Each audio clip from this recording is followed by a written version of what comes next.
تیری زندگی کا حاصل تیری یاد بن گئی ہے، تیرے وصل کی۔ بیوی خاوند سے کسی وجہ سے ناراض تھی، بول نہیں رہی تھی۔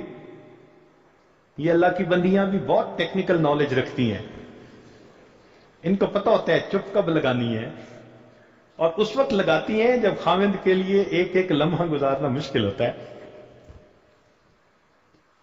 بس چپ، ایک چپ 100 سکھ۔ اب خاوند چاہتا ہے کہ یہ میرے ساتھ بات کرے، وہ اچھے موڈ میں ہے، اور بیوی فقط خاموش۔ جب خاوند نے ذرا تھوڑی بہت کوشش کی اور ریسپانس نہیں دیکھا تو نوجوان تھا، غصے میں آ گیا، اور غصے میں آ کے اس نے کہا کہ اللہ کی قسم جب تک تو مجھ سے پہلے نہیں بولے گی نا، میں تجھ سے نہیں بولوں گا۔ اس نے قسم اٹھا دی، اور یہ تو پہلے انتظار میں تھی۔ جب اس نے قسم اٹھائی تو اس نے بھی قسم اٹھائی کہ اللہ کی قسم جب تک آپ مجھ سے پہلے نہیں بولیں گے میں آپ سے نہیں بولوں گی۔ یہ بھی چپ اور وہ بھی چپ۔ رات تو گزر گئی، جب دن ہوا تو دونوں کو احساس ہوا کہ ہمیں قسم تو نہیں اٹھانی چاہیے تھی۔ اس زمانے میں قسم کو توڑنا ایک بڑا جرم سمجھا جاتا تھا۔ حانس بن جائے کوئی بندہ، یہ اس کے لیے بہت بے عزتی کی بات ہوتی تھی۔ کیوں؟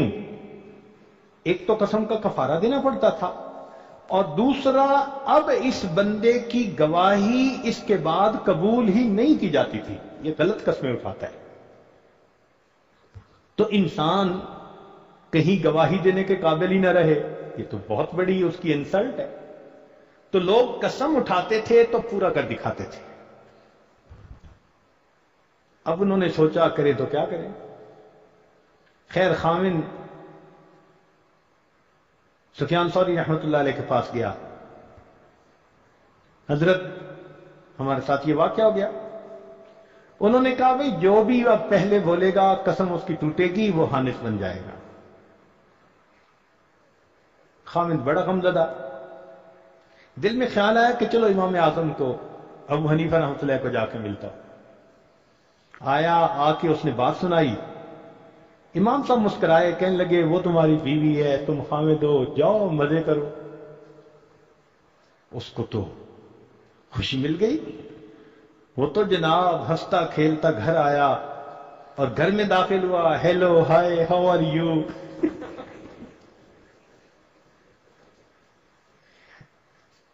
اب جب اس نے بیوی کو ہنی کہا تو بیوی نے کہا لو جی تمہاری قسم تو ٹوٹ گئی۔ اس نے کہا میری قسم کو نہیں ٹوٹی، میں ابو حنیفہ رحمۃ اللہ سے پوچھ کے آیا ہوں۔ اس نے کہا نہیں سفیان ثوری سے پوچھا تھا نا آپ نے؟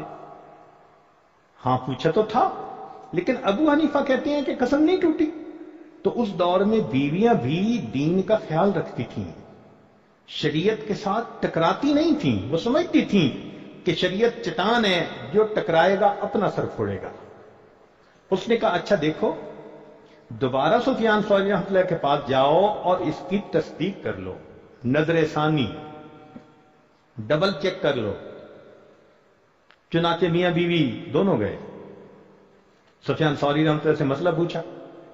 انہوں نے کہا بھئی اس کی تو قسم ٹوٹ گئی۔ جی ہم گئے تھے ابو حنیفہ کے پاس۔ ان کا ابو حنیفہ کیسے حرام کو حلال کر سکتا ہے؟ چلو میں تمہارے ساتھ چلتا ہوں۔ لو بھی وہ بھی ساتھ آ گئے، اور آ کے انہوں نے امام اعظم رحمۃ اللہ سے گفتگو شروع کی کہ ابو حنیفہ تم حرام کو کیسے حلال کر سکتے ہو؟ امام صاحب مسکرائے۔ مسئلہ کیا ہے؟ مسئلہ بیان ہوا۔ امام صاحب نے کہا کہ حضرت تھوڑا غور کریں اس کے اوپر۔ کیا غور کریں؟ اس نے بھی قسم اٹھائی، اس نے بھی قسم اٹھائی۔ اس نے کہا نہیں ایسے نہیں ہے معاملہ۔ کیسے معاملہ ہے؟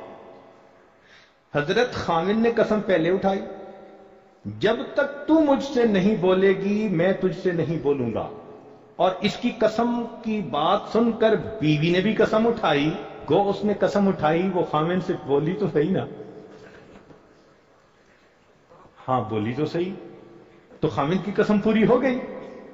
اب رہ گئی بیوی نے قسم اٹھائی ہوئی تھی کہ آپ مجھ سے نہیں بولیں گے تو نہیں بولوں گی، تو میں نے خامد کو کہا جاؤ تم جا کے بیوی سے بولو اور جا کے مزے کرو اپنے۔ تب سفیان ثوری رحمۃ اللہ علیہ نے بھی کہا کہ واقعی ابو حنیفہ کا جہاں دماغ پہنچتا ہے وہاں عام بندے کا دماغ نہیں پہنچتا۔ امام شافعی رحمۃ اللہ علیہ فرماتے تھے کہ ابو حنیفہ رحمۃ اللہ علیہ کو اللہ نے قوت استدلال ایسی دی تھی، اگر لکڑی کے ستون کو وہ ثابت کرنا چاہتے کہ یہ سونے کا ہے تو وہ ثابت کر دیتے، دنیا اس کو مان جاتی، ایسی قوت استدلال تھی۔